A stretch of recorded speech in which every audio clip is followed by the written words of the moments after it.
Oke rekan-rekan, kembali lagi ya bersama saya Samsul Barak di Barak Channel. Di video ini saya akan berbagi sedikit pengalaman nih tentang pengalaman saya sendiri selama memakai kamera GoPro Hero 4 selama 1 tahun ini ya. Pastinya kalian sudah nggak asing lagi nih dengan kamera yang satu ini ya, kamera action dari produk GoPro. Beberapa barang pastinya memiliki kekurangan dan kelebihan ya. Sebelum saya melanjutkan, saya mau ini memperkenalkan beberapa kelebihan dari kamera ini.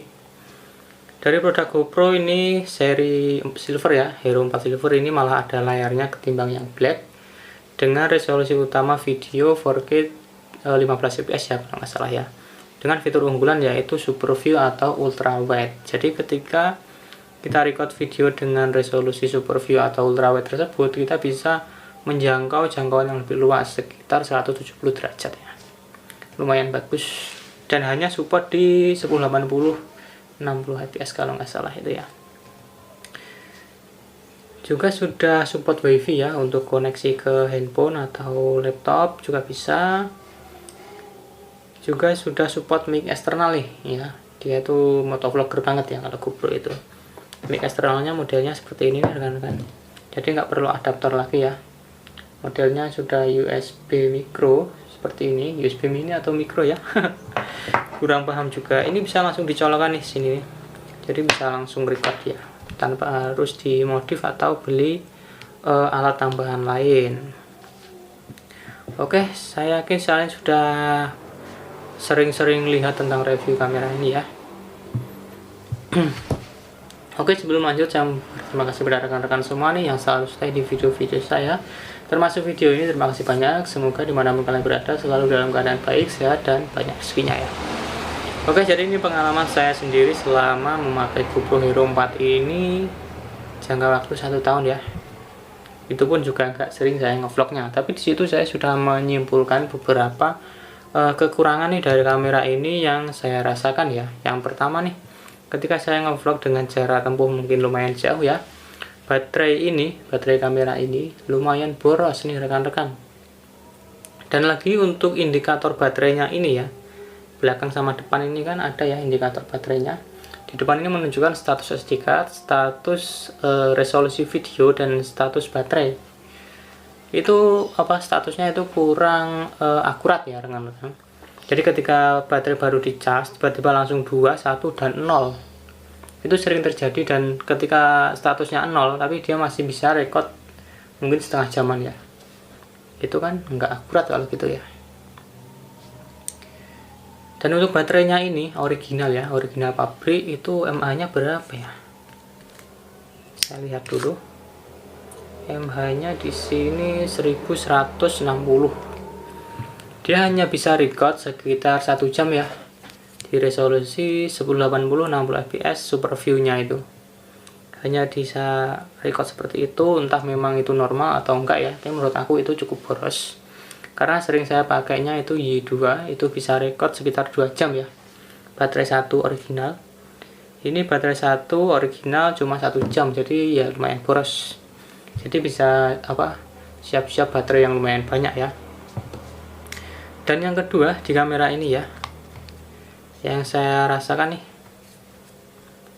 ketika kita naik motor ya dengan kecepatan mungkin sedang sekitar 40-60 km per jam, kalian pasti sudah bisa merasakan lah ya. Kalian kan kalau yang sering naik motor gitu ya, bisa merasakan di kecepatan segitu tanpa lihat speedometer itu sudah tahu ini, oh ini kecepatan 60, ini 40 ya, ini 80, pasti kalian sudah bisa merasakan lah ya. Nah ketika saya naik motor dengan kecepatan 40 sekitarnya itu ya, 40-60, ketika saya melihat video saya di kecepatan itu, tapi video ini menunjukkan kecepatannya tuh kencang banget, kayak kecepatan 80 km ke atas gitu ya. Jadi membuat mata atau pandangan kita tuh kurang nyaman ketika nonton video itu, karena kalau kita larinya semakin kencang kan, jadi videonya juga kurang bagus kan. Apalagi kalau mata kita nonton itu kayak gimana gitu, kurang enak gitu kan. Itu dia, atau memang kameranya seperti itu, atau emang efek dari super view ya. Tapi sudah saya coba di resolusi yang bukan super view, itu kayaknya sama aja sih.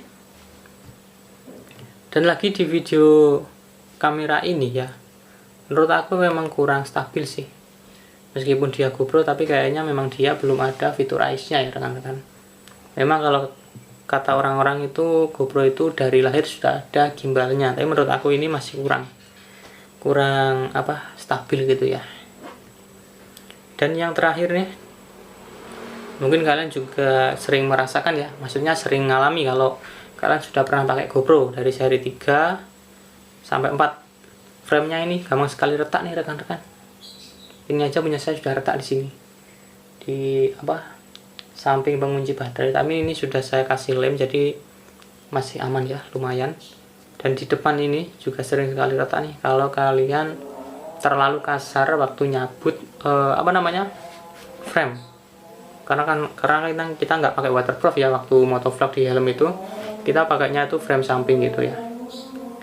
Jadi supaya dia itu nggak terlalu panas kena angin gitu ya. Dan berikutnya ada lagi nih yang kadang membuat aku kesal nih, mic eksternalnya ini nih, atau memang dia itu nggak original ya, nggak tahu juga. Ini yang sering banget buat aku kesal nih, ketika kita colokin di sini celok gini ya, ini tuh gampang sekali kendor waktu kena angin ya, padahal ini tuh kuat. Jadi waktu kita ngevlog tiba-tiba itu suaranya tuh kemeresek rekan-rekan. Jadi ya nggak tahu, tiba-tiba kemeresek gitu aja kan kita nggak bisa merasakan, kita kan bisanya cuma ngevlog itu ya, tahu-tahu kalau videonya sudah disimpan lalu kita tonton gitu ya. Kalau itu gimana ngakalin ya nggak tahu juga nih.